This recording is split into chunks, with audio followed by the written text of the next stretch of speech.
يعيش لاعبو المنتخب المصري أجواء من الاسترخاء والراحة على شاطئ منتجع تغزوت الساحر، وذلك في يوم الراحة الذي خصصه الجهاز الفني قبل الانطلاق إلى مدينة طنجة استعدادا لمواجهة السنغال في نصف نهائي كأس إفريقيا 2025.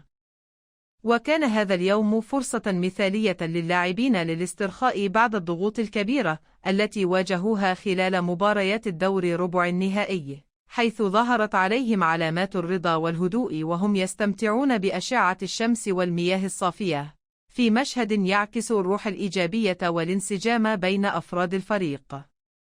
ورغم الأجواء المريحة، حرص الجهاز الفني بقيادة المدرب على التذكير بالتركيز الذهني والاستعداد البدني، مؤكداً أن هذه اللحظات تعتبر مرحلة مهمة لإعادة شحن الطاقات قبل اللقاء الحاسم ضد السنغال، الذي سيحدد أحد المتأهلين إلى المباراة النهائية للبطولة.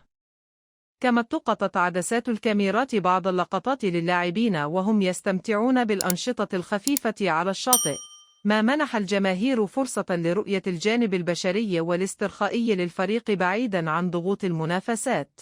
وأكدت هذه الصور الروح الجماعية العالية التي يسعى الفريق للحفاظ عليها قبل يوم المباراة.